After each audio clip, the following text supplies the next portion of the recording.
Hey guys, my name is Toby and today we're going to be looking at 10 keyboard shortcuts that will make your life easier. If you ever need to very quickly reset a tool, if you push and hold Alt, the cancel button in the tool will turn to reset, meaning you can very quickly put your tool back to its defaults. Sometimes you may want to reapply the same settings that you've just used to an image again.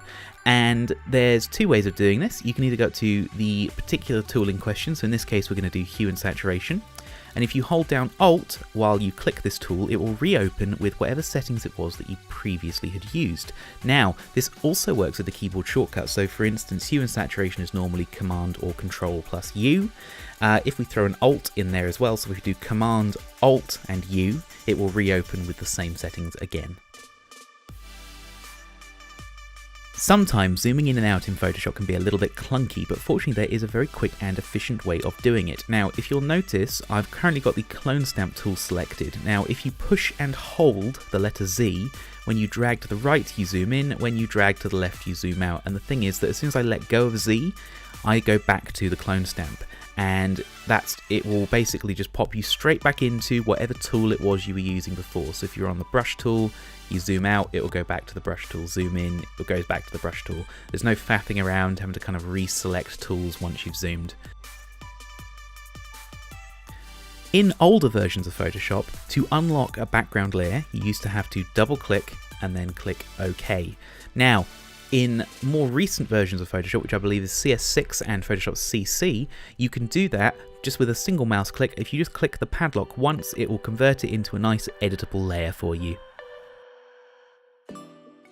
One of the cool things with Photoshop is you can actually use a layer to generate a selection. So if you have a layer like this one here, as you can probably see from the thumbnail, basically this layer just has the router on it and it's just transparent everywhere else. If you hold Command or Control if you're on the PC and click, it will give you a selection based upon that layer's content. And this is quite cool because it will take into account transparent pixels. So as well as working on layers, this also works on masks. So we have a mask here which has got a gradient in it and some semi-transparent pixels. So if I hold Command or Control if you're on the PC and I click in the mask, it's going to give me a selection based on that mask. Now, in this kind of view mode, you can't see that it has the semi-transparent pixels, but if I hit Q to go over into quick mask mode, you can see that actually it does have that semi-transparency as part of that selection. Sometimes you just need a better look at the mask that you're working on, and a thumbnail just isn't enough to give you the detail that maybe you're looking for. So if you want to see a mask full screen, if you push Alt or Option on the Mac, and if you click in the thumbnail, it will give you a full screen version. And this is quite useful because sometimes you might miss little areas like this up in the corner, and you can just kind of fix them. And then if you hold Alt again, you will go back to your image, and this will work for any kind of mask. And give you a nice big clear view of what it is you're actually doing. Sometimes you just want to be able to flick through blend modes rather quickly, rather than having to go to this menu here and kind of individually select them to see which one it is you're trying to use. You can actually do it with a keyboard shortcut much quicker, and the way you do that is by holding Shift and then plus or minus with the appropriate layer selected, and it's just going to start to cycle through a whole bunch of different blend modes and give you a bunch of different looks with your picture.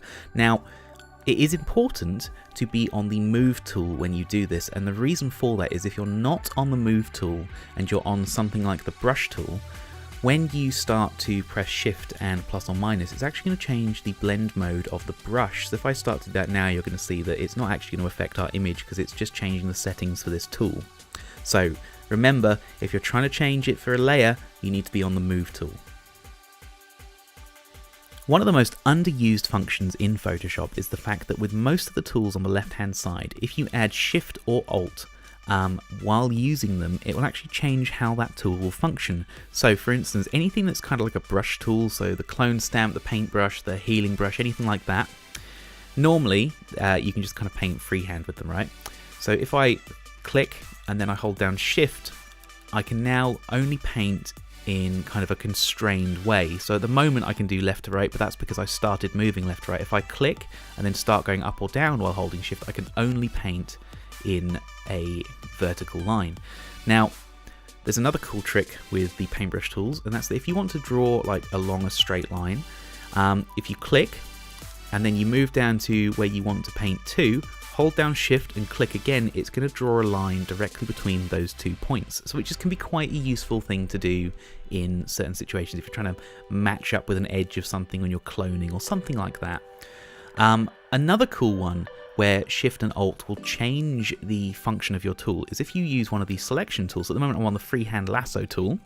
If I draw a selection, now if I try and draw another one, it's just going to go away, but if I hold down Shift, a little plus is going to come up next to my icon, and I'm then going to be able to add to my selection. So I can add over here, I can do that. If I hold Alt, you can actually take away from selection, and that's quite powerful. Now what makes this even better is that with the selection tools, you can actually do it between some of the tools. So if you hold down Shift with the rectangular marquee, you can add to it. If you hold down Alt, you can take away. And there's lots and lots of potential with those. I'm sure most of you know that any icon on the left here, which has this little triangle next to it in the icon, means that it has multiple tools that are in the same stack. Now, they all tend to have the same keyboard shortcut, such as this, where every single one is the keyboard shortcut J.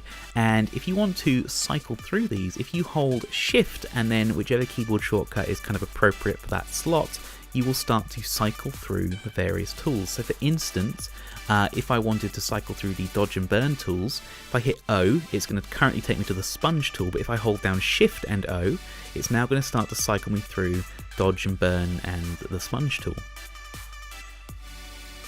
And last but not least, we're going to be talking about a keyboard shortcut which allows you to change your opacity of your layers. Now, at the moment we have our texture layer selected and it's currently on an opacity of 60. If you want to change that with the keyboard, you just have to tap your numbers. So if you want to put this to 30%, I've just got to push 3 and it will go to 30%. If I wanted to put it to something more specific, if you tap 2 numbers very quickly, it will kind of jump to that. So if you want to do 57, if you just type 57 very fast, it will jump to 57. If you did it a bit slower, you get 50 and then 70 kind of respectively. If you want to go to 100%, if you tap 0, if you want to go to 0%, you have to double tap 0. But I think something around 60% is probably pretty good. Now, very similarly to the blend mode tool, you do have to be on the move tool for this to work, and it's for the same sort of reason. If you're on the brush tool or one of the other tools that has this feature, you actually have brush opacity. So if I've got the brush tool selected and I hit 5, it's going to take it down to 50% brush opacity, which is also kind of useful sometimes. But I think that is going to do it this time, guys. Thank you very much for watching.